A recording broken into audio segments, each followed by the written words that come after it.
चले बच्चे जुड़िए जल्दी से। बहुत बच्चों का कहना था कि सर लाइव नहीं आ रहे हैं, तो लाइव है बच्चे। आप लोग जल्दी जल्दी जुड़ जाइए, जल्दी लाइव होइए और मुझे बताइए कि आप मेरी बातों को सुन रहे हैं, मुझे देख पा रहे हैं। फटाफट जुड़िए बच्चे। चलिए चलिए, आ गए बच्चे, एक बच्चा आ गया। बहुत अच्छा रिस्पांस है बच्चे। मैं बार बार आपको बता रहा हूं कि ये बैच बहुत इंपॉर्टेंट है मेरे लिए, क्योंकि इसमें मैं आपको इतना ज़्यादा बातें बता रहा हूं कि जो हूबहू आपके ग्रुप डी के एग्जाम में सेम टू सेम क्वेश्चंस आएंगे। चलिए बढ़ते हैं। देखिए, निम्न में से कौन सा पराध्वनिक तरंग, ध्यान दीजिए बच्चे, कमेंट के जरिए थोड़ा सा बताइए कि मैं आपको दिख रहा हूं या नहीं दिख रहा हूं। उसके बाद मैं शुरू करूंगा। निम्न में से कौन सा पराध्वनिक तरंगों का औद्योगिक अनुप्रयोग नहीं है? बच्चे, सबसे पहले पराध्वनिक तरंग, सबसे पहले ध्वनि तरंग। आप नोट डाउन भी करते चलिएगा। ध्वनि तरंग जो है वह अनुदैर्ध्य तरंग है। कौन सा तरंग है? अनुदैर्ध्य तरंग, लॉन्गिट्यूडनल वेव है, अनुदैर्ध्य तरंग है। एकदम ध्यान में रखिएगा इस बात को, ठीक है, कि ध्वनि तरंग आपका अनुदैर्ध्य तरंग है। फिर देख लीजिए, ठीक है, आपको पता होगा कि ध्वनि तरंग जो हम सुन सकते हैं उसकी आवृत्ति, जनरली ध्वनि तरंग 3 प्रकार का होता है। सबसे पहले श्रव्य ध्वनि बच्चे, श्रव्य ध्वनि, ऑडिबल साउंड, श्रव्य ध्वनि। इसका जो आपको तरंगदैर्ध्य या आप कहिए आवृत्ति जो होता है 20 हर्ज से 20 किलो हर्ज होता है। एकदम ध्यान में रखिएगा इसको। फिर आपको पता होगा कि आपका 20 हर्ज से कम आवृत्ति की ध्वनि, 20 हर्ज से कम आवृत्ति की ध्वनि, ध्यान दीजिएगा जरा, कम आवृत्ति की ध्वनि, ये क्या होता है? तो ये होता है आपको अवश्रव्य तरंग। कौन सा तरंग? अवश्रव्य तरंग होता है, ये याद रखिएगा। और 20 किलो हर्ज से अगर अधिक होगा तो इसको बोलते हैं, 20 किलो हर्ज से अधिक अगर होगा तो उसको बोलते हैं क्या? तो बच्चे पराश्रव्य तरंग। कौन सा तरंग? पराश्रव्य तरंग कहते हैं। एकदम याद रखिएगा, पराश्रव्य तरंग कहते हैं, ठीक है। तो ये आपको ध्यान में रखना है, बार बार आपसे यहां पर प्रश्न पूछा जाएगा। एसके कमालुद्दीन, तो बच्चे वॉइस मेरी सुनाई दे रही होगी बच्चे, क्योंकि यहां everything is okay. Sir English में बोलो। तो अशोक बेहरा जी, ये देखिए, ठीक है, आपको साउंड वेव्स, आपका लॉन्गिट्यूडनल वेव है, ठीक है। साउंड वेव्स जो है वह आपको ऑडिबल साउंड वेव्स की बात अगर करेंगे तो 20 हर्ज से 20 किलो हर्ज होगा। मैं दोनों लैंग्वेज में बोलूंगा।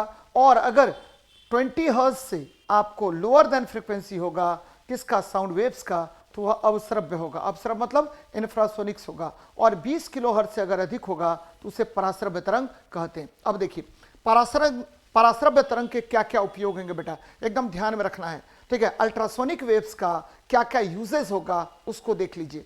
सबसे पहले संकेत भेजने में बच्चे, हम जो है आपको सोनार में, ध्यान में रखिएगा, सोनार, SONAR, सोनार में कौन सा तरंग यूज करते हैं? तो अल्ट्रासोनिक वेव्स यूज करते हैं, ये ध्यान में रखिए, पहली बात। दूसरी बात क्या कि आपको समुद्र की गहराई मापने में, संकेत भेजने में, यानी सिग्नल को भेजने में हम यूज करते हैं इसका। और भी बहुत सारा काम करते हैं बच्चे। आपको पता होगा कि आप जो है घर में आपके आरओ लगा होता है, आरओ वाटर प्यूरिफायर लगा होता है, वह जो है वह क्या है बच्चे?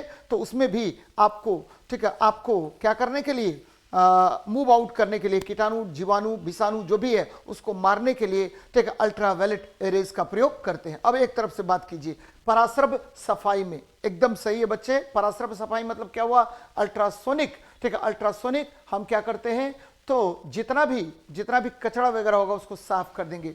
जनरली आपको पता होगा कि बड़ी बड़े चिमनी होता है, चिमनी को साफ करने में इसका उपयोग करते हैं। एकदम याद रखिएगा। किसी पौधे के शरीर से कीटनाशकों को पराश्रव्य तरीके से हटाने में, ठीक है, हटाने में, ध्यान दीजिए बच्चे, हटाने में यूज नहीं कर पाएंगे हम लोग, क्योंकि आपको पता है कि पराश्रव्य तरंग जो है, अल्ट्रासोनिक वेव्स जो है, इसका उपयोग हम लोग क्या करते हैं कि पौधे के शरीर से कीटनाशकों को हटाने में यूज नहीं करेंगे, पौधा मर जाएगा पराश्रव्य तरंग की वजह से। इसलिए आपका गलत हो गया, यानी यही आपका सही है। धातुओं में दोष का दोष का पता हम पराश्रवित रंग से लगा सकते हैं। यानी डिफेक्ट्स इन मेटल्स इज ठीक है is easily measured out with the help of ultrasonic waves. फिर देखिए ड्रिल करने में, ठीक है, ड्रिल करने में हम क्या करेंगे, तो बच्चे अल्ट्रासोनिक वेव्स का यूज करते हैं। तो बहुत अच्छी बात है।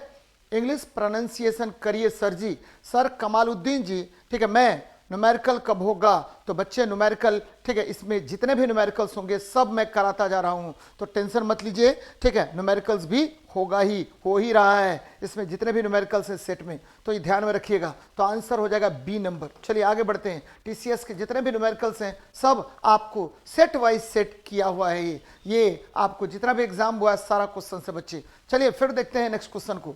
यहां देख लीजिए क्या है हमारा क्वेश्चन कह रहा है, प्रजनन की प्रक्रिया के दौरान उत्पन्न होने वाली भिन्नताएं हो सकती हैं। बच्चे आपको है कि ठीक है, प्रजनन मतलब क्या होता है, रिप्रोडक्शन, ठीक है, आप इन द प्रोसेस ऑफ रिप्रोडक्शन आपको भिन्नताएं, वेरिएशंस आर प्रोड्यूस्ड। वेरिएशन कैसे प्रोड्यूस होगा, तो वेरिएशन प्रोड्यूस होगा वह वंशागत होगा बच्चे। वंशागत मतलब क्या हुआ, हेरिडिटरी होगा, हेरिडिटरी होता है बच्चे। एकदम ध्यान में रखिएगा कि प्रजनन in the process of reproduction variations are produced due to hereditary. आपको पता होगा बच्चे, यहां देखिए मेरी बात समझिएगा तो मजा आएगा आपको। यहां देख लीजिए, थोड़ी सी बातें ध्यान से समझिएगा। प्रजनन आपको पता है कि मेल से क्या प्राप्त होता है, तो बच्चे मेल से स्पर्म प्राप्त होता है, ध्यान में रखना है। और फीमेल से प्राप्त होता है क्या, तो बच्चे फीमेल से प्राप्त हो गया ओवा। और दोनों आपस में क्या किया, तो बच्चे ये देखिए, ये जो है आपका निषेचन होता है। क्या होता है, निषेचन, यानी फर्टिलाइजेशन होगा। कहां पर होगा फर्टिलाइजेशन, तो बच्चे ये फेलोपियन ट्यूब में होता है। निषेचन कहां पर, तो बच्चे ये ठीक है आपको फेलोपियन ट्यूब में होगा और इससे बनेगा ज़ायगोट बनेगा। याद रखिएगा क्या बनेगा, ज़ायगोट बनेगा। यानी बार बार आपसे क्वेश्चन पूछेगा कि आपका निषेचन यानी फर्टिलाइजेशन कहां पर होता है, तो फर्टिलाइजेशन फेलोपियन ट्यूब में होता है। फिर देखिए ज़ायगोट जो है ये 5 to 7 डेज में, ध्यान दीजिएगा 5 to 7 डेज में ये क्या होगा, 5 से 7 दिन में ये बना लेता है एम्ब्रियो। क्या बनाएगा, एम्ब्रियो का निर्माण करेगा, यानी भ्रूण का निर्माण करता है बेटा। और ये देखिए ये युग्मनज हो गया, क्या हो गया, युग्मनज हो गया, युग्मनज का निर्माण करता है। तो ये प्रक्रियाएं जो है, यानी आपको मेल मतलब फादर, और ये देखिए फीमेल मतलब मदर, फीमेल यानी मदर और फादर से जितने भी कैरेक्टर हैं वो सब पहुंचेगा कहां पर, एम्ब्रियो के पास पहुंचेगा, बच्चे भ्रूण के पास पहुंचेगा। तो सबसे ध्यान में रखिएगा, सबसे अधिक जो भिन्नताएं होंगी वो हेरिडेटरी में ही होगा, लैंगिक जनन में होगा। बच्चे याद रखिएगा, लैंगिक जनन में बोल रहा हूं, सेक्सुअल रिप्रोडक्शन या लैंगिक जनन में सबसे अधिक विविधताएं उत्पन्न होती है, वेरिएशंस, यानी सेक्सुअल रिप्रोडक्शन में सर्वाधिक भिन्नताएं उत्पन्न होती है। याद रखना बच्चे, ठीक है, लार्ज आपको क्या होगा, तो वेरिएशंस प्रोड्यूस होगा, सर्वाधिक, ठीक है, विविधताएं, वेरिएशंस या विविधताएं उत्पन्न होती हैं। एकदम याद रखना बच्चे, विविधताएं उत्पन्न होती हैं किससे, तो बच्चे आपको विविधताएं उत्पन्न होती हैं किससे उत्पन्न होगा, तो आपको सेक्सुअल रिप्रोडक्शन में उत्पन्न होगा। तो ये बातें याद रखिएगा, ठीक है, ये बातें याद रखिएगा बच्चे, बहुत इंपॉर्टेंट है। बार बार आपसे क्वेश्चन पूछेगा कि किस, ठीक है, जनन में, लैंगिक जनन में सबसे अधिक विविधताएं उत्पन्न होती हैं। तो ये ध्यान में रखिएगा,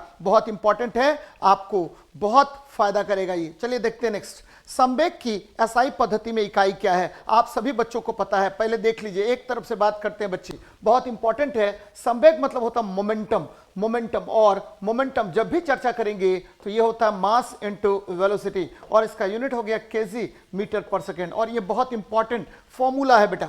क्या है इंपॉर्टेंट, अब देखिए कहां से हम क्या करेंगे, तो आपको पता है कि अगर काइनेटिक एनर्जी के टर्म में करें तो रामबाण फॉर्मूला मैंने कई बार कहा आपको, p² अपॉन क्या होता है 2m, यानी संवेग का वर्ग बटे 2 गुना द्रव्यमान। बेटा आपको कुछ बातें बहुत इंपॉर्टेंट है, यानी मोमेंटम का स्क्वायर अपॉन 2 इंटू मास होगा। अब देखिए मेरी बात समझिएगा जरा, मैं क्या बताना चाह रहा हूं आपको, मैं बताना चाह रहा हूं कि देखिए काइनेटिक एनर्जी, ठीक है, दो वस्तुओं की बात कर रहा हूं, दो वस्तुओं का नियत है यानी कांस्टेंट है। If the kinetic energy of two bodies, दो काइनेटिक एनर्जी दो वस्तुओं का नियत है बेटा, दो वस्तुओं का क्या है, नियत है। याद रखिए बच्चे, कांस्टेंट है। If the kinetic energy of two bodies are constant, तब क्या होगा, ठीक है, तब देखिए क्या होगा बच्चे, आपको पता है कि पी स्क्वायर जो नियत होगा, ठीक है, the thing which is constant, उसको क्या कर दीजिए, ठीक है, आपको कांस्टेंट कर दीजिए, जो नियत है उसको कांस्टेंट कर दीजिए। तो पी स्क्वायर प्रोपोर्शनल टू क्या हो गया, आपको काइनेटिक एनर्जी को प्रोपोर्शनल मैंने कर दिया तो डायरेक्ट हो गया आपको 2m, यानी जिसका मास अधिक उसका मोमेंटम अधिक। एकदम ध्यान में रखिएगा, ठीक है, द्रव्यमान जिसका अधिक उसका संवेग अधिक होगा, द्रव्यमान जिसका अधिक उसका संवेग अधिक होगा। एकदम ध्यान में रखना बेटा, बहुत इंपॉर्टेंट है, बार बार पूछेगा आपको, ठीक है। मास दो the body whose mass is greater has, ठीक है, मैक्सिमम मोमेंटम, द्रव्यमान जिसका अधिक संवेग अधिक होगा। एकदम ध्यान में रखिएगा, अधिक संवेग अधिक होगा, ठीक है, एकदम याद रखना बच्चे, संवेग अधिक होगा, ये बहुत इंपॉर्टेंट है, पिछले बार बहुत ज्यादा पूछा गया था, ठीक है, संवेग अधिक होगा। अब देखिए क्या कह रहा हूं मैं, एक और कंसेप्ट लेके चल रहा हूं कि जिसका मोमेंटम, ठीक है, मोमेंटम यानी पी मतलब हुआ संवेग, संवेग बराबर हो, संवेग, ठीक है, बराबर हो, जो बराबर होगा उसको नियत कर दीजिए। संवेग बराबर हो तो क्या हो जाएगा बच्चे, तो क्या हो जाएगा, जो संवेग बराबर है तो इसको संवेग को नियत कर दिया मैंने, तो काइनेटिक एनर्जी क्या हुआ, इनवर्सली प्रोपोर्शनल टू 1 बाय आपको 2m आ जाएगा, यानी जिसका मास अधिक उसका काइनेटिक एनर्जी कम होगा। ध्यान में रखिएगा, संवेग बराबर हो, दो वस्तु है उसका संवेग बराबर है तो जिसका काइनेटिक एनर्जी, जिसका मास अधिक होगा उसका काइनेटिक एनर्जी कम होगा, ठीक है, यानी भारी वस्तु का संवेग कम, भारी वस्तु का क्या होगा, संवेग, ठीक है, भारी वस्तु की गतिज ऊर्जा, भारी वस्तु की गतिज ऊर्जा क्या हो जाएगी, यहां पर काइनेटिक एनर्जी कम होगी, गतिज ऊर्जा कम होगी। तो एकदम याद रखिएगा। अब देखिए इसका आंसर क्या होगा, केजी मीटर पर सेकेंड। बच्चे एक दो बातें और भी आपसे पूछेगा क्वेश्चन, यहां पर क्या पूछेगा कि देखिए आपका जो मोमेंटम है वो क्या कहेंगे, तो फोर्स बराबर क्या होता है, rate of change in momentum. ध्यान में रखिएगा, संवेग में परिवर्तन की दर या the rate of change in momentum आप किसको कहते हैं, तो बल को कहते हैं। एक चीज और ध्यान में रखिएगा, संवेग में परिवर्तन डायरेक्ट ये किसके बराबर होगा, तो आवेग के बराबर होगा, यानी आपको इंपल्स के बराबर होगा। तो ये बातें याद रखिए, बार बार आपसे क्वेश्चन पूछेगा बेटा, बार बार इस तरह का प्रश्न आपसे पूछेगा, ध्यान में रखना है बेटा, बार बार पूछेगा आपसे कि संवेग में परिवर्तन की दर को हम क्या कहते हैं, बल कहते हैं। संवेग में परिवर्तन किसके बराबर होता है, तो यह आवेग के बराबर होता है, यह आवेग के बराबर होगा, बार बार पूछेगा, तो ध्यान में रखनी चाहिए इसको। आगे बढ़ रहे हैं, नेक्स्ट क्वेश्चन को देखते हैं। यहां देखिए, निम्नलिखित में से किसमें कोई कार्य नहीं किया जाता है। बहुत अच्छी बात है बच्चे, कार्य यानी वर्क डन। एकदम याद रखिए, वर्क डन क्या होता है भाई, वर्क डन होता है, आपको पता है कार्य होता है, ठीक है, बल डॉट विस्थापन, फोर्स डॉट आपको डिस्प्लेसमेंट होगा, बल डॉट विस्थापन हो जाएगा, और ये देखिए एस हो गया बच्चे, ये एस हो गया, यानी एफ एस कॉस थीटा। अब देखिए कितने कंडीशन में कार्य होगा बच्चे, आपको पता है कार्य, ठीक है, पॉजिटिव होगा, कब होगा, जब थीटा का मान 0 होगा और आपको क्या होगा, तो W बराबर एफ एस आ जाएगा। फिर देखिए कार्य निगेटिव होगा, कब होगा निगेटिव, जब थीटा बराबर क्या होगा, तो आपको, ठीक है, 180 डिग्री हो जाए, ठीक है, W बराबर माइनस एफ एस होगा, और कार्य 0 होगा। तो बच्चे 0 होने के लिए आपको थीटा का मान 90 डिग्री, और क्या बल भी 0 हो सकता है या विस्थापन भी 0 हो जाए। याद रखिए कार्य के 0 होने के लिए, ठीक है, आपको क्या होगा, कार्य के 0 होने के लिए थीटा का मान 90 डिग्री या बल का मान 0 या विस्थापन का मान 0 होगा। अब देखिए, एक कुली किसी बस से किसी कार तक एक वजन ले जाता है। बहुत अच्छी बात है बच्चे, यहां देखिए आपको मैं एकदम कंसेप्ट बता रहा हूं, जरा ध्यान से सुनिएगा। अगर कोई वस्तु स्थिर है, ठीक है, मान लीजिए कुली ने अपने सर पर सामान रखा और इसको वो स्थिर रखे हुए है, तो आपको पता होनी चाहिए कि यहां जो है वर्क डन, ध्यान दीजिए बच्चे, वर्क डन जो है वो क्या होगा, तो बच्चे सर पर अगर रखे हुए रहता तो यहां वर्क डन आपको 0 हो जाता, ये वस्तु स्थिर रहता। लेकिन कह रहा है कुली किसी बस से किसी कार तक एक वजन को ले जाता है, गया लेकर के और वजन को वहां तक पहुंचाया। इसका मतलब क्या होगा, उसने कुछ ना कुछ वर्क डन निश्चित रूप से किया है। किस क्रम में, जब वस्तु को वो उठा रहा था, सर पर रखा, और जब वस्तु को वो नीचे रखा, दोनों कंडीशन में आपको वर्क डन उसने किया। W बराबर क्या हुआ, mgh, जब उसने सर से नीचे रखा था और जब सर पर रखा था तो -mgh वर्गडन होगा बेटा, एकदम ध्यान में रखिएगा। अब देखिए सचिन 4 किलोमीटर चलता है। बच्चे अगर कोई वस्तु, ठीक है, वस्तु गमन करेगी तो विस्थापन होगा, चलेगा तो आपको पता है विस्थापन होगा, तो कार्य भी होगा, इसमें कार्य होगा, इसमें भी कार्य होगा। अब देखिए अरुण मैदान पर क्रिकेट खेलता है, तो बच्चे जब क्रिकेट खेलेगा तो आपको पता है कि हम बॉल, बैट जो है बॉल पर आरोपित करेंगे, मूव करवाएंगे बॉल को, इसलिए यहां भी वर्गडन होगा। कपिल अपने कंधे पर 10 केजी भार लेकर खड़ा रहता है। बच्चे यहां देखिए वस्तु आपका स्थिर है, the body is to be in static position, that's why यहां कोई वर्गडन नहीं होगा। फिर से मैं इस कंसेप्ट पर आ रहा हूं। कार्य क्या होता है? बल और विस्थापन होता है Fs cos थीटा। वर्गडन आपको पॉजिटिव होगा तो कब होगा? जब थीटा का मान 0 डिग्री होगा और यहां Fs हो जाएगा, और ठीक है कार्य का मान ऋणात्मक होगा। बच्चे ऋणात्मक कार्य किस कंडीशन में होता है ध्यान में रखिए, ठीक है, घर्षण की दिशा में कार्य आपको बार बार पूछेगा। The work done in the direction of friction, वो क्या होगा? तो ऑलवेज नेगेटिव होगा, ऑलवेज नेगेटिव होगा। क्वेश्चन पूछेगा श्यान बल की दिशा में in the direction of viscosity what is the work done, तो क्या होगा? यहां भी नेगेटिव होगा। याद रखिए श्यान बल और ठीक है आपको मैंने कहा घर्षण बल, दोनों की दिशा में किया गया कार्य ऋणात्मक होता है। तो ये बहुत इंपॉर्टेंट है, बार बार यहां से क्वेश्चन आपको आएगा बेटा। चलिए देखते हैं नेक्स्ट क्वेश्चन को। मनुष्यों में निषेचित अंडा डैश के स्तर में प्रत्यारोपित होता है। बच्चे अभी तुरंत मैंने बताया था कि निषेचन कहां होगा, बच्चे एकदम ध्यान में रखिएगा। फर्टिलाइजेशन कहां होगा? तो फर्टिलाइजेशन होगा आपको पता है फैलोपियन ट्यूब में, फैलोपियन ट्यूब में होगा, ध्यान में रखना है, फैलोपियन ट्यूब में। और ठीक है जब फर्टिलाइजेशन होगा तो क्या बनेगा? तो एम्ब्रियो बनेगा। एम्ब्रियो कहां प्रत्यारोपित होगा? एम्ब्रियो मतलब भ्रूण होता है बेटा, भ्रूण होता है। फर्टिलाइजेशन मतलब निषेचन होता है, और निषेचन के बाद निषेचन कहां होगा? तो मैंने बताया फैलोपियन नलिका में होता है, फैलोपियन नलिका में होता है, ध्यान में रखिएगा बच्चे, फैलोपियन नलिका में होता है, याद रखना है इसको। अब देखिए भ्रूण बन गया, तो भ्रूण कहां प्रत्यारोपित होता है? तो यूटेरस में, गर्भाशय में होगा, यूटेरस में, यानी गर्भाशय में आपको भ्रूण प्रत्यारोपित होता है, गर्भाशय में भ्रूण प्रत्यारोपित होता है बच्चे। तो कहां हुआ? तो यूटेरस में हुआ, ध्यान में रखिएगा। मनुष्य में निषेचित अंडा कहां प्रत्यारोपित होता है? तो यह बोल रहा है कि आपको निषेचित फर्टिलाइज एग वेयर ठीक है एस्टैब्लिश्ड, तो बच्चे वेयर एस्टैब्लिश्ड, तो ये यूट्रस में एस्टैब्लिश होगा। और ध्यान में रखना है कि गर्भाशय में, एकदम नोट डाउन कर लीजिए, गर्भाशय में, किसमें? तो गर्भाशय में, ठीक है, गर्भाशय में भ्रूण का पोषण तथा उत्सर्जन कौन कराता है बच्चे? पोषण तथा उत्सर्जन बच्चे इन uterus embryo, nutrition of embryo and ठीक है एक्सक्रीशन ऑफ आपको एम्ब्रियो कौन करेगा? पोषण तथा उत्सर्जन कौन नियंत्रित करता है? पोषण तथा उत्सर्जन में भाग लेता है। तो बच्चे यहां भाग लेता है कौन? तो फैलोपियन ट्यूब कौन लेगा? भाग लेता है, लेगा फैलोपियन, प्लेसेंटा भाग लेगा। कौन लेगा भाग? प्लेसेंटा भाग लेता है, याद रखना है बच्चे। गर्भ नाल भाग लेता है, प्लेसेंटा भाग लेता है। तो ये बातें याद रखनी चाहिए आपको कि गर्भाशय में भ्रूण का पोषण तथा उत्सर्जन में भाग लेता है कौन? तो प्लेसेंटा, एकदम याद रखना है, प्लेसेंटा भाग लेगा। बहुत इंपॉर्टेंट है आपके लिए ये। चलिए देखते हैं नेक्स्ट।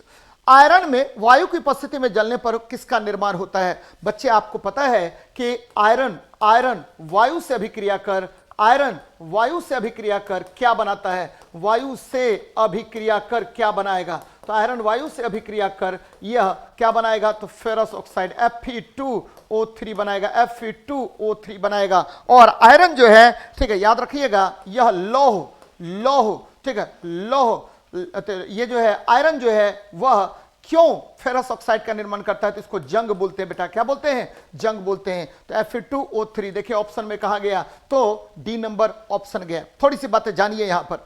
फेरस ऑक्साइड ये बनाया, जंग बनाया। लोहा में जंग, ठीक है, कौन सी अभिक्रिया बेटा? बार बार पूछेगा। लोहा में जंग, ध्यान दीजिएगा, लोहा में जंग ये कौन सी अभिक्रिया है? तो लोहा में जंग जो है यह ऑक्सीडेशन रिएक्शन है, ऑक्सीडेशन रिएक्शन है, ध्यान में रखिए बच्चे, ऑक्सीडेशन रिएक्शन है। लोहा में जंग रासायनिक अभिक्रिया है, केमिकल रिएक्शन है, यानी रस्ट इन आयरन इज ठीक है केमिकल प्रोसेस, केमिकल रिएक्शन है बच्चे, एकदम ध्यान में रखिए। लोहा में जंग क्या करता है? भार बढ़ा देता है, भार बढ़ा देता है, एकदम ध्यान में रखिएगा। लोहा में जंग का फॉर्मूला क्या होगा? लोहा में जंग फॉर्मूला, बच्चे दो फॉर्मूला यहां पर आपको नोट डाउन कर लेना चाहिए। एक होता है Fe2O3 इंटू XS2O, इसको बोलते हैं, ठीक है, फेरस, ठीक है, ऑक्साइड बच्चे, फेरस ऑक्साइड, और ये क्या है? हाइड्रेट है बच्चे, जल है, XS2O है। और देखिए एक और होता है फेरसोफेरिक Fe2O3 इंटू FeOH होल 3 बच्चे, इसको बोलते हैं फेरसोफेरिक हाइड्रोक्साइड, फेरसोफेरिक हाइड्रोक्साइड बोलते हैं। तो ये ध्यान में रखिएगा कि आयरन के वायु में उपस्थिति में जलने से किसका निर्माण होगा? तो बच्चे एकदम ध्यान में रखिएगा, यह लॉ ऑक्साइड का निर्माण होगा। मैंने क्लियर किया कि रस्ट लगने से क्या होता है? ऑक्सीडेशन रिएक्शन होगा। या कौन सी अभिक्रिया है? तो केमिकल रिएक्शन है। या क्या करेगा? तो वेट को इंक्रीज कर देगा। जंग का फॉर्मूला क्या होता है? तो Fe2O3 इंटू XS2O या Fe2O3 इंटू FeOH होल 3 होता है बच्चे, इसको बोलते हैं फेरसोफेरिक हाइड्रोक्साइड, फेरसोफेरिक हाइड्रोक्साइड बोलते हैं, फेरसोफेरिक हाइड्रोक्साइड बोलेंगे बेटा, फेरसोफेरिक क्या बोलेंगे? हाइड्रोक्साइड बोलेंगे, हाइड्रोक्साइड कहा जाता है। तो ये ध्यान में रखिएगा, फेरसोफेरिक हाइड्रोक्साइड कहते हैं इसको। तो बहुत इंपॉर्टेंट है, आप बार बार आपसे पूछेगा। चलिए नेक्स्ट देखते हैं क्वेश्चन क्या कह रहा है। अमोनिया में नाइट्रोजन की संयोजकता क्या है बच्चे? अमोनिया में नाइट्रोजन की संयोजकता क्या है? ध्यान दीजिएगा जरा इस पर। आपको पता है कि NH3 अमोनिया होता है, NH3 बच्चे दो तीन बातें जानते हैं। अमोनिया किस विधि द्वारा बनता है? तो हैबर प्रोसेस। कौन सा प्रोसेस? हैबर प्रोसेस के द्वारा बनेगा, ध्यान में रखना है। अमोनिया, ठीक है, अमोनिया के निर्माण में उत्प्रेरक, निर्माण में उत्प्रेरक कौन होगा? निर्माण में उत्प्रेरक आपको पता है लौह चूर्ण होता है, लौह चूर्ण होता है। तो ये बातें याद रखिएगा। अमोनिया जो है किस टेम्परेचर पर बनेगा बच्चे? उच्च ताप और निम्न दाब पर, उच्च ताप और, ठीक है, उच्च दाब पर अमोनिया का निर्माण होता है, उच्च दाब पर अमोनिया का निर्माण होता है। अब देख लीजिए अमोनिया में नाइट्रोजन की संयोजकता कितनी होती है? देखिए कितने हाइड्रोजन से यह अभिक्रिया किया? तो 3 हाइड्रोजन से यह अभिक्रिया कर रहा है, इसीलिए इसकी संयोजकता 3 होगी बच्चे। अब देखिए अमोनिया, अमोनिया जो है NH3 आपको पता होनी चाहिए बच्चे कि इसका गंध जो है काफी विषैला होता है, और इसका उपयोग हम लोग करते हैं क्या? तो कोल्ड स्टोरेज में ठंडा उत्पन्न करने में, कोल्ड स्टोरेज में ठंडा उत्पन्न करने में करेंगे। कोल्ड स्टोरेज में ठंडा उत्पन्न किया जाता है, इसके द्वारा ठंडा उत्पन्न करते हैं। बच्चे एक क्वेश्चन और पूछता है, वो आपको नोट डाउन कर लेना चाहिए कि जल में सर्वाधिक घुलनशील कौन होगा? विच, ठीक है, which is more soluble in water बच्चे। तो जल में सर्वाधिक घुलनशील, जल में सर्वाधिक घुलनशील होगा अमोनिया, ठीक है। The compound which is highly dissolved in water is, ठीक है, आपको अमोनिया होगा। जल में सर्वाधिक विलय क्या होगा? विलय पदार्थ कौन होगा? तो बच्चे अमोनिया होगा। और जैसे ही जल में ये विलय होगा तो आपको पता है कि ये बनाएगा अमोनियम हाइड्रोक्साइड, और जल की प्रकृति को क्षारीय कर देगा, NH4OH बन जाएगा, अमोनियम हाइड्रोक्साइड बना लेगा जल में घुल करके, और यह जल की प्रकृति को बेसिक कर देगा। क्या कर देगा? बेसिक कर देगा। बहुत इंपॉर्टेंट है बेटा, बार बार इससे पूछा जाता है प्रश्न। चलिए नेक्स्ट देखते हैं क्या कह रहा क्वेश्चन। मैग्नीशियम की परमाणु संख्या 12 है, इसकी संयोजकता क्या होती है? पहले तो ये जान लीजिए कि वैलेंसी, वैलेंसी वर्ड का यूज किसने किया था? तो वैलेंसी वर्ड यूज्ड बाय, कौन वर्ड यूज किया था? वर्ड यूज्ड बाय, ठीक है, यूज्ड बाय आपको दो वैज्ञानिक, यूज्ड बाय, ठीक है, आपको Lewis and Kossel, Lewis and Kossel ने किया था बच्चे। लुइस एंड कोसेल नामक वैज्ञानिक ने इस वैलेंसी वर्ड का यूज किया था। वैलेंसी का मतलब होता है वैलेंसिया, ये लैटिन वर्ड वैलेंसिया से आया है, मतलब है कैपेसिटी। क्या है? मतलब इसका कैपेसिटी होता है, कैपेसिटी होता है। और कैपेसिटी का मतलब क्या होता है? तो ये joining capacity of an element है बच्चे। अब मैं संयोजकता के बारे में थोड़ी सी बातें बताता हूं जो आपको याद रखना चाहिए। ये देखिए तत्व का परमाणु, तत्व का परमाणु, ठीक है, परमाणु जितना इलेक्ट्रॉन, तत्व का परमाणु जितना इलेक्ट्रॉन, जितना इलेक्ट्रॉन त्यागेगा बच्चे, क्या करेगा? डोनेट करेगा, त्यागेगा या ग्रहण करेगा। क्या करेगा? ग्रहण करेगा, ग्रहण करेगा। क्या करने में? तो ग्रहण करेगा निकटवर्ती अक्रिय गैस की अवस्था प्राप्त करने में, निकटवर्ती अक्रिय गैस की अवस्था प्राप्त करने में। तत्व का परमाणु जितना इलेक्ट्रॉन त्यागेगा, ग्रहण करेगा निकटवर्ती अक्रिय गैस की अवस्था प्राप्त करने में, अक्रिय गैस की अवस्था प्राप्त करने में, अवस्था प्राप्त करने में उसे क्या कहते हैं? उसे आपको संयोजकता कहते हैं। प्राप्त करने में, तो करने में उसे संयोजकता कहते हैं। ध्यान में रखिएगा, उसे क्या कहते हैं? संयोजकता, वैलेंसी कहते हैं, संयोजकता कहते हैं बच्चे, एकदम ध्यान में रखिएगा। द, ठीक है, number of electrons either donate or, ठीक है, आपको क्या करेगा, gaining by any atom of element to attain, ठीक है, आपको किसका स्टेट, इनर्ट गैसियस स्टेट, तो इसको हम संयोजकता कहेंगे। बच्चे एकदम ध्यान में रखिए, थोड़ी सी बातें जानिए।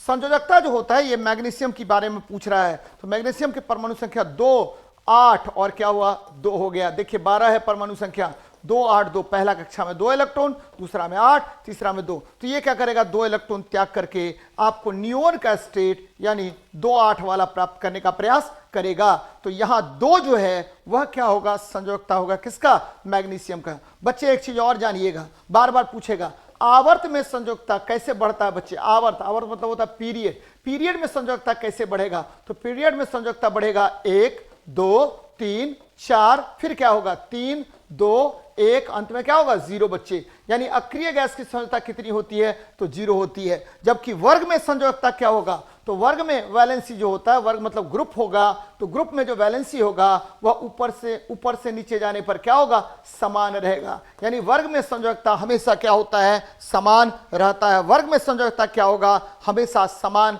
रहता है बेटा। तो ये ध्यान में आपको रखनी चाहिए, बार बार यहां पर प्रश्न आपसे पूछा जाएगा। चलिए नेक्स्ट देखते हैं क्या कह रहा है। किसी वस्तु की गतिज ऊर्जा और स्थितिज ऊर्जा को एक साथ क्या कहा जाता है। बार बार मैं रिपीट करा रहा हूं ये क्वेश्चन, बच्चे पिछले बार बहुत बार पूछा था। ये मैकेनिकल एनर्जी होता है, मैकेनिकल एनर्जी बराबर kinetic energy plus potential energy होगा बेटा, तो इसे यांत्रिक ऊर्जा कहेंगे। और आपको पता होनी चाहिए कि काइनेटिक एनर्जी हाफ mv² होता है और पोटेंशियल एनर्जी mgh होता है, और यह टोटल एनर्जी कहलाता है बेटा। तो ये ध्यान में रखिए। गुरुत्वीय स्थितिज ऊर्जा क्या होता है, तो गुरुत्व के कारण वस्तु में ऊर्जा, गुरुत्व के कारण वस्तु में ऊर्जा, गुरुत्व के कारण वस्तु में ऊर्जा बच्चे, वस्तु में ऊर्जा, वस्तु में ऊर्जा। और ये क्या होगा बच्चे, तो आपको पता है गुरुत्वीय स्थितिज ऊर्जा होता है U बराबर माइनस GMM अपॉन क्या होगा, R होगा बेटा। U बराबर माइनस GMM अपॉन R। रासायनिक ऊर्जा, बैटरी में कौन सी ऊर्जा संचित रहती है, तो केमिकल एनर्जी या रासायनिक ऊर्जा, और हमारे मांसपेशियों में पेशीय ऊर्जा संचित रहेगी। तो ये ध्यान में रखिएगा, बार बार इस तरह का प्रश्न आपसे पूछेगा बेटा। चलिए देखते हैं नेक्स्ट क्वेश्चन को। यहां देखिए, यदि 10 ओम, बहुत अच्छा क्वेश्चन है, यदि 10 ओम, 8 ओम और 7 ओम के 3 प्रतिरोध श्रेणी क्रम में जुड़े हो तो परिपथ में प्रभावी प्रतिरोध होगा। बहुत अच्छा क्वेश्चन है बेटा। यहां देख लीजिए जरा, इस बात पर फोकस होइए आप लोग। आपको कह रहा है कुल प्रतिरोध, कुल प्रतिरोध, ठीक है, आपको सीरीज क्रम में, श्रेणी क्रम में, सीरीज में क्या होता है, तो आपका R1 प्लस R2 प्लस क्या होगा R3 हो जाएगा कुल प्रतिरोध। तो यहां देखिए 10 प्लस 8 प्लस 7 हो गया, कुल मिला के 25 ओम हो गया प्रतिरोध। अगर पैरेलल क्रम की बात करें तो 1/Rp बराबर 1/R1 प्लस 1/R2 प्लस क्या होगा 1/R3 होगा बच्चे। तो ये ध्यान में रखिएगा कि पैरेलल में ये होगा। बच्चे 2 बातें यहां पर आपको याद रखनी है। क्या याद रखनी है कि, ठीक है, प्रतिरोध, प्रतिरोध, प्रतिरोध, ठीक है, किस क्रम में, श्रेणी क्रम में। क्या होगा, श्रेणी क्रम में क्या होगा, तो बच्चे ध्यान में रखिएगा, जैसे ही प्रतिरोध श्रेणी क्रम में बोलेगा तो यहां विभव भिन्न, विभव भिन्न होगा, पोटेंशियल इज डिफरेंट, विभव आपका भिन्न हो जाएगा। लेकिन आपका क्या होगा, तो बच्चे विद्युत धारा समान होगा, विद्युत धारा आपका क्या होगा, समान होगा। ध्यान में रखिएगा, समान होगा। अगर हम बात करें प्रतिरोध किसमें, पैरेलल क्रम में, समानांतर क्रम में, तब क्या होगा, तो विभव समान होगा। पैरेलल में विभव समान होगा, विभव समान होगा, लेकिन धारा आपको भिन्न भिन्न होगा। धारा आपका क्या होगा बच्चे, तो भिन्न भिन्न होगा। ये बातें याद रखिएगा, ठीक है। इफ रेसिस्टेंस आर, ठीक है, R in series then potential be different but electric current be same. If, ठीक है, रेसिस्टेंस इज पैरेलल देन, ठीक है, आपको पोटेंशियल डिफरेंस भी same but current is different. ये बातें याद रखनी है। तो इसका आंसर क्या होगा बेटा, तो 25 ओम हो जाएगा। क्या होगा, 25 ओम हो जाएगा। तो ये ध्यान में रखनी चाहिए आप लोगों को। चलिए देखते हैं नेक्स्ट क्वेश्चन को। त्वरण ऋणात्मक होने पर किसी पिंड का वेग क्या होगा। बच्चे आपको पता है कि त्वरण अगर ऋणात्मक हो जाए, ए बराबर v minus you upon T त्वरण होता है, यानी इसको बोलते हैं वेग में परिवर्तन की दर, वेग में परिवर्तन की दर। ध्यान दीजिएगा जरा इस पर, वेग में परिवर्तन की दर कहा जाएगा, यानी the rate of change in, ठीक है, the rate of change in velocity. वेग में परिवर्तन की दर को हम क्या कहते हैं, तो बच्चे त्वरण कहते हैं। अब देखिए त्वरण, अगर v ग्रेटर देन u हो जाए तो त्वरण a बराबर पॉजिटिव होगा और इसे त्वरित गति कहते हैं। क्या कहते हैं? त्वरित गति कहते हैं, यानी एक्सेलरेटेड मोशन कहेंगे। v बराबर u हो जाए तो बच्चे a बराबर 0 होगा, इसको एक समान वेग, यूनिफॉर्म वेलोसिटी कहा जाएगा, एक समान वेग कहा जाएगा। अगर v लेस देन u हो जाए तो त्वरण a बराबर निगेटिव होगा और इसे मंदन कहते हैं। क्या कहते हैं? मंदन या रिटार्डेशन कहते हैं। यानी यहां वेग का मान घट रहा है, वेग का मान घटेगा। वेग का मान क्या होगा? घटेगा बेटा, वेग का मान क्या होगा? घटेगा। एकदम ध्यान में रखिएगा, वेग का मान यहां क्या होता है? तो आपको घटेगा। अगर नियत रहता रहेगा तो आपको पता है a बराबर 0 हो जाएगा। अगर शून्य होगा वेग का मान तो आपको पता है कि वस्तु गमन करेगा ही नहीं करेगा। अगर बढ़ेगा तो ऐसी गति में क्या होगा? a बराबर पॉजिटिव हो जाएगा और यहां पर त्वरित गति होगी, एक्सेलरेटेड मोशन हो जाएगा। आपको यह भी पता होना चाहिए कि त्वरण a बराबर क्या होता है? तो बच्चे मीटर पर सेकेंड स्क्वायर इसका मात्रक होगा। इसकी विमाप की बात करें तो LT-2 होगा। तो ये बातें याद रखिएगा आप लोग, बार बार इस तरह का प्रश्न आपसे पूछेगा और ये बड़ा बड़ा इंपॉर्टेंट है बच्चे, बार बार बोलेगा। अब फिर से मैं रिपीट कर रहा हूं, ठीक है? त्वरण क्या होगा? वेग में परिवर्तन की दर होती है। बहुत अच्छी बात है, आगे बढ़ते हैं। नेक्स्ट क्वेश्चन देखिए, डैश वर्ग के प्राणियों में श्वसन गलफड़ों अथवा फेफड़ों द्वारा होता है। तो बच्चे आपको पता होगा कि गलफड़ या फेफड़ों अथवा फेफड़ों द्वारा होता है बच्चे। तो बहुत सारे ऐसे जीव हैं, आपको पता है कि गिल के माध्यम से मत्स्य में होगा। और आपको ये याद रखना बच्चे, फिश में यानी मत्स्य में क्या होगा? तो 2 चैम्बर हार्ट होगा, यानी आपके हार्ट में कितने चैम्बर होंगे? 2 चैम्बर हार्ट होगा। और गिल के माध्यम से आपका क्या होगा? श्वसन होगा। पक्षी में क्या होता है? तो आपको पता है बच्चे, पक्षी में यानी बर्ड्स में 4 चैम्बर्ड हार्ट होता है और इसमें फेफड़े के द्वारा, ठीक है, श्वसन होता है। यानी 4 चैम्बर हार्ट हो गया, 4 चैम्बर हार्ट हो गया। ये ध्यान में रखिए, 4 चैम्बर हार्ट होगा। किसमें? आपको 4 चैम्बर होंगे। किसमें? हार्ट में बच्चे। सरीसृप की बात करते हैं, रेप्टाइल्स की बात करते हैं, सरीसृप की बात कीजिए तो इसमें 3 चैम्बर हार्ट होता है। कितना चैम्बर होगा? 3 चैम्बर हार्ट में होता है। ये बातें याद रखिएगा। अब उभयचर की बात करते हैं तो बच्चे यहां भी 3 चैम्बर होगा, लेकिन बहुत सारे उभयचर में क्या होगा? तो आपको, ठीक है, ये श्वसन जो होगा वो तीनों प्रकार से हो सकता है। यानी आपको गिल के माध्यम से, जैसे एक एग्जांपल हम लेते हैं उभयचर का, क्या लेते हैं? तो मेढक लेते हैं बच्चे, फ्रॉग लेते हैं। तो मेढक में गिल के माध्यम से भी श्वसन होगा एक। दूसरी बात क्या होगा? गिल के माध्यम से, फिर फेफड़े के माध्यम से होगा और फिर त्वचा के माध्यम से श्वसन होता है। यानी आपको गिल के माध्यम से, गिल थ्रू आपको लिवर, थ्रू लंग्स और थ्रू स्किन, यानी तीनों तरीके से मेढक में आपको श्वसन होता है। तो आप खुद आपको पता चल गया होगा कि आंसर क्या होगा। तो बच्चे उभयचर होगा। क्या होगा? उभयचर आपका आंसर होगा। एकदम याद रखिएगा मेरी बातों को। मत्स्य में कितना हार्ट में चैम्बर? तो बच्चे 2। बर्ड में कितना? 4। सरीसृप में कितने? 3। एक सरीसृप है कौन? क्रोकोडाइल बच्चे, क्रोकोडाइल याद रखिए बच्चे। इसमें क्या होता है? 4 चैम्बर होता है, 4 चैम्बर हार्ट में होता है। तो ये ध्यान में रखनी चाहिए आपको। आगे बढ़ते हैं। नेक्स्ट देखिए क्वेश्चन क्या कह रहा है। एल कक्षा में रखे जा सकने वाले इलेक्ट्रॉन की संख्या क्या होती है? तो आपको सबसे पहले कक्षा में इलेक्ट्रॉन की संख्या यानी number of electrons in orbit, कक्षा में इलेक्ट्रॉन की संख्या के बारे में सबसे पहले बताया किसने? तो बच्चे बोर ने बताया। किसने बताया?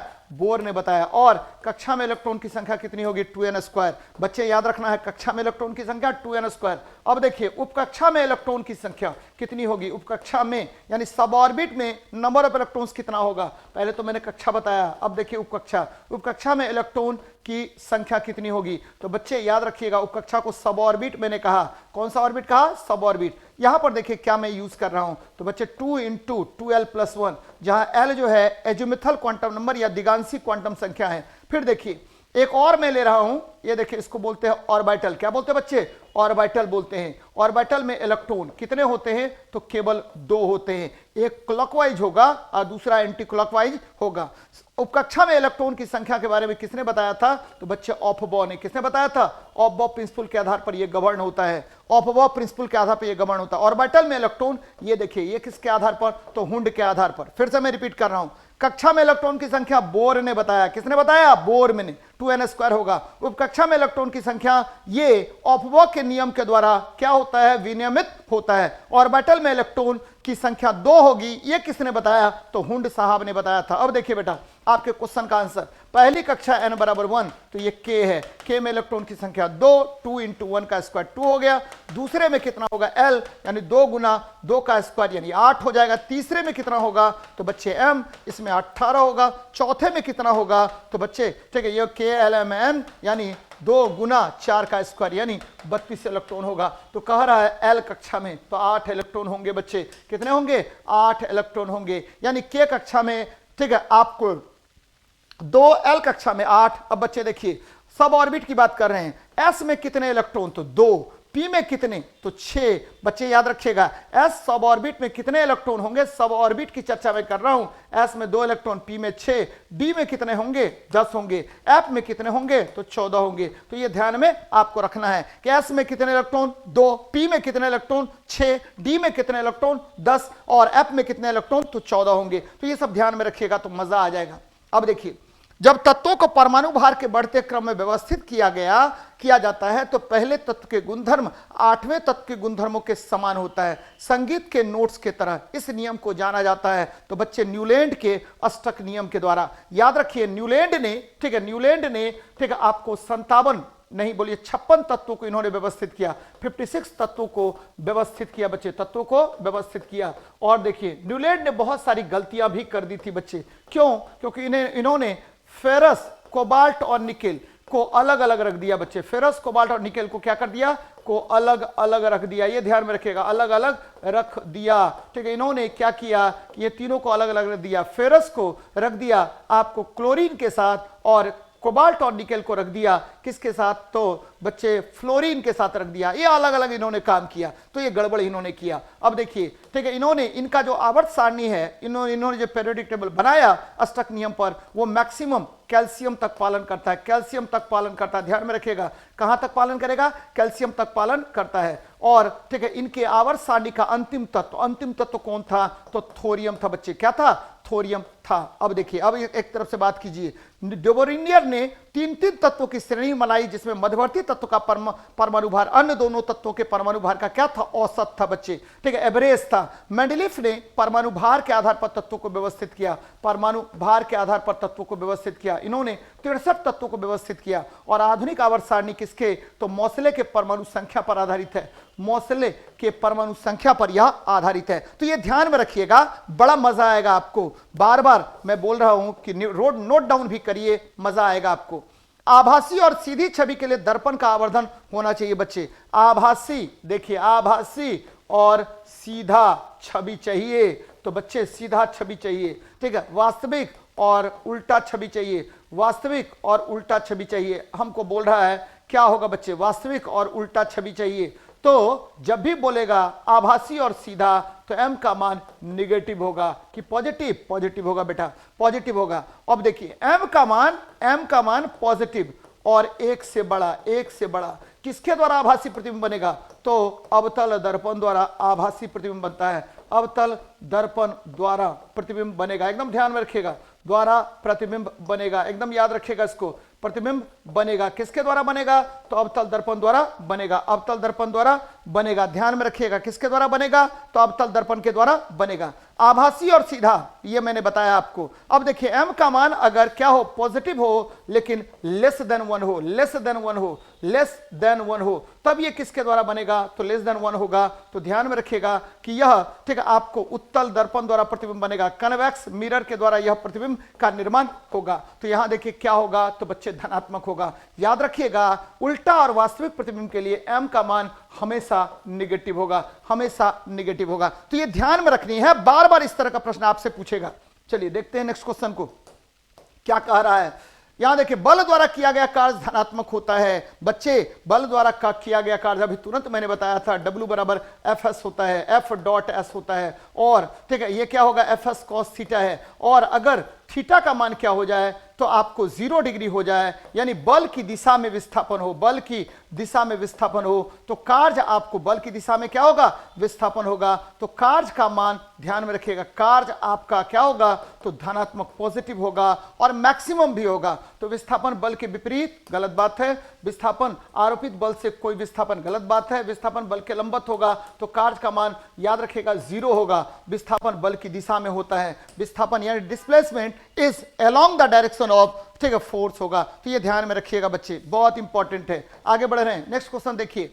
जब सिल्वर क्लोराइड को सूर्य के प्रकाश में रखा जाता है तो यह किसके बनने के कारण भूरे रंग का हो जाएगा बच्चे? तो जैसे ही सिल्वर क्लोराइड को हम कहाँ रखेंगे, तो बच्चे जैसे ही सिल्वर क्लोराइड को हम सूर्य की रोशनी में रखेंगे तो यह क्या होगा? तो बच्चे ध्यान में रखिएगा, यह जो है आपको आयन में बदल जाएगा। किस में बदल जाएगा? आयन में बदल जाएगा। ये देखिए AgCl, बच्चे आपको याद रखना चाहिए, ये धूप चश्मा होता है। धूप चश्मे में किसका प्रयोग करते हैं? तो सिल्वर क्लोराइड का। फिर देखिए सिल्वर ब्रोमाइड का प्रयोग किसमें करते हैं? तो फोटोग्राफिक फिल्म में। फोटोग्राफिक फिल्म में एकदम याद रखिए, नोट डाउन कर लीजिए इसको, फोटोग्राफिक फिल्म में इसका यूज करते हैं। और आपको पता होनी चाहिए कि सिल्वर नाइट्रेट का प्रयोग हम लोग किसमें करते हैं? तो इसका प्रयोग करते हैं वोटिंग इंक में। वोटिंग इंक में, वोटिंग इंक में इसका उपयोग करते हैं। अगर हम बात करें कि सिल्वर, ठीक है, सिल्वर आयोडाइड, तो कृत्रिम वर्षा में इसका यूज करेंगे। कृत्रिम वर्षा में इसका प्रयोग किया जाता है बच्चे। तो यहां देखिए जैसे ही सूर्य की रोशनी इस पर पड़ेगी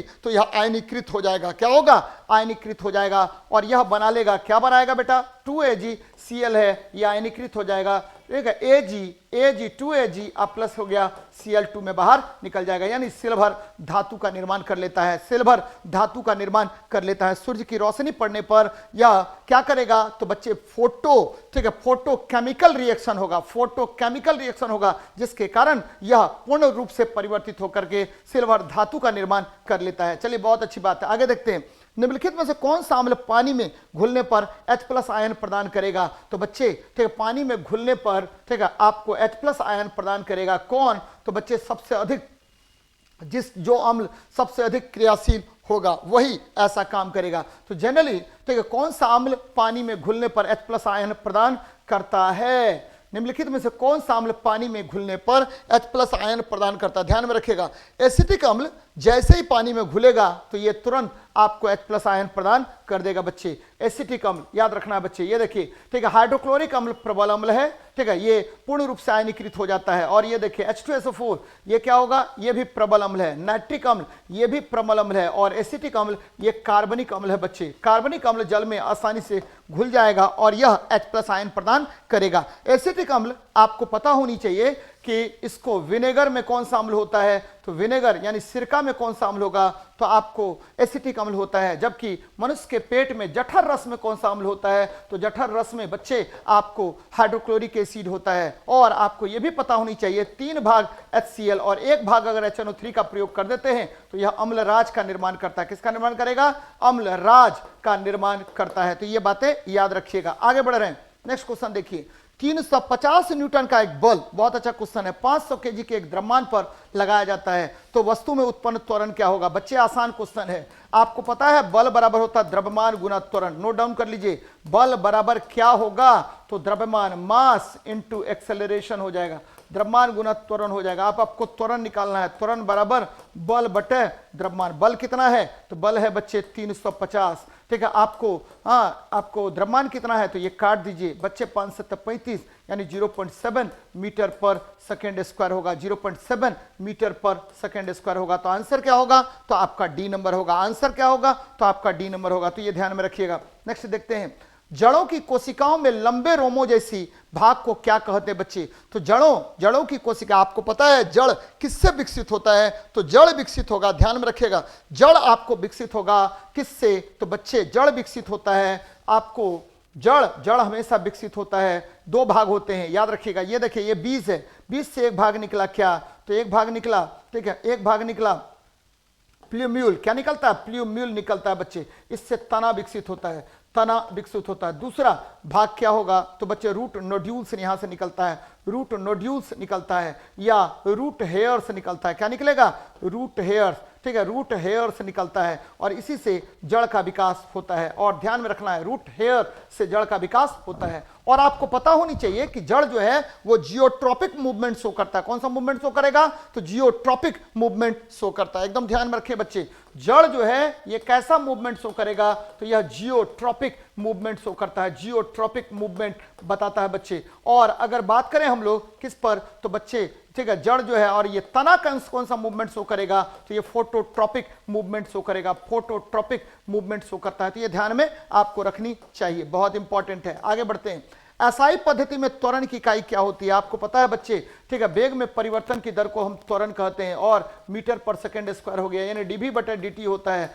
और आपको पता होनी चाहिए कि मीटर पर सेकंड स्क्वायर, देखिए यहां पर होगा मीटर पर सेकंड स्क्वायर हो जाएगा। त्वरण कहते किसको हैं? मैंने बताया आपको, वेग में परिवर्तन की दर को हम क्या कहेंगे? तो त्वरण कहेंगे। वेग में परिवर्तन की दर को हम क्या कहेंगे? तो त्वरण कहते हैं बेटा, एकदम ध्यान में रखिएगा। आगे बढ़ रहे हैं। निश्वसन द्वारा क्या होता है? आपको पता होगा कि निश्वसन द्वारा हम क्या करेंगे? तो फेफड़ों की अवस्थिति होती है और वहां से गैस बाहर निकलता है। फेफड़ों की अवस्थिति होगी बच्चे। फेफड़ा निश्वसन में दो तरह की प्रक्रियाएं होती बच्चे, एक तो एक्सहेल में देखिए कितना आप एयर लेंगे बच्चे। तो यहां देखिए सबसे पहले नाइट्रोजन, ऑक्सीजन और कार्बन डाइऑक्साइड की बात करते हैं। इनहेल की बात करते हैं, एक्सहेल और इनहेल की बात करते हैं। इनहेल में भी नाइट्रोजन, ऑक्सीजन और कार्बन डाइऑक्साइड ले लेते हैं बच्चे। इनहेल जब करेंगे, बोलते हैं इनहेल जब करेंगे तो देखिए नाइट्रोजन के परसेंटेज में कोई परिवर्तन नहीं हो रहा है, जबकि ऑक्सीजन, यहां देखिए एक्सहेल करेंगे तो ऑक्सीजन घट जाएगा, 16% होगा। और यहां देखिए आपका ये क्या होगा? 21% इनहेल हमने किया था।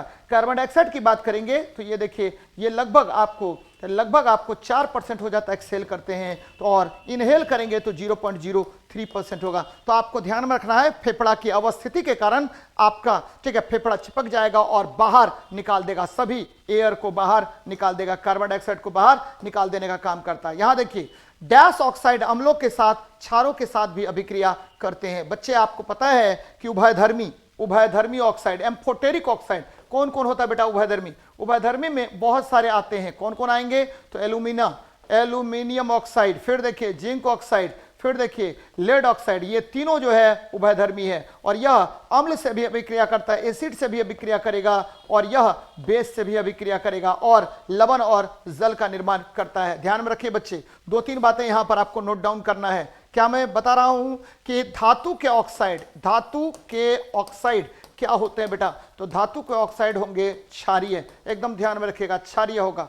अधातु के ऑक्साइड क्या होंगे? अधातु, नॉन मेटल्स के ऑक्साइड, अधातु के ऑक्साइड क्या होते हैं? तो बच्चे याद रखना है, यह अम्लीय होगा। क्या होगा? अम्लीय होगा। लेकिन बहुत सारे धातु के ऑक्साइड उभयधर्मी भी होता है, यानी अम्ल और क्षारक दोनों की भांति व्यवहार करेगा। एल्यूमिना, ठीक है, जिंक ऑक्साइड और लेड ऑक्साइड होता है बेटा, तो ये ध्यान में रखिएगा। आगे बढ़ रहे हैं। परमाणु संलयन प्रतिक्रिया स्वचालित रूप से होती है बच्चे। परमाणु संलयन, तो बच्चे आपको पता होगा जब दो छोटे छोटे नाभिक, ठीक है, उच्च तापमान पर आपस में संलयित होते हैं 10⁷ केल्विन पर, तो यह क्या बना लेगा? तो हीलियम का नाभिक बनाएगा और इस प्रक्रिया में ह्यूज अमाउंट ऑफ एनर्जी बाहर निकलता है और इसे ही नाभिकीय संलयन कहते हैं। यानी दो छोटा छोटा नाभिक आपस में जुड़ करके एक बड़ा नाभिक का निर्माण कर लेता है और इस प्रक्रिया को नाभिकीय संलयन कहते हैं बच्चे। यह 2 जगह होगा, एक तो हाइड्रोजन बम में, दूसरा सूर्य में होगा। एक हाइड्रोजन बम में, दूसरा सूर्य में होता है बच्चे, तो ये ध्यान में आपको रखनी चाहिए। आगे बढ़ रहे हैं। नेक्स्ट देखिए, तो ये खत्म हो गया बच्चे। परमाणु रिएक्टर किस सिद्धांत पर काम करेगा? तो परमाणु रिएक्टर आपको काम करेगा नियंत्रित नाभिकीय विखंडन पर, यानी कंट्रोल्ड न्यूक्लियर फ्यूजन पर काम करता है। कंट्रोल्ड न्यूक्लियर फ्यूजन पर यह काम करेगा, नियंत्रित नाभिकीय विखंडन अभिक्रिया पर यह कार्य करता है। चलिए मिलते हैं नेक्स्ट क्लास में। जय हिंद, जय भारत।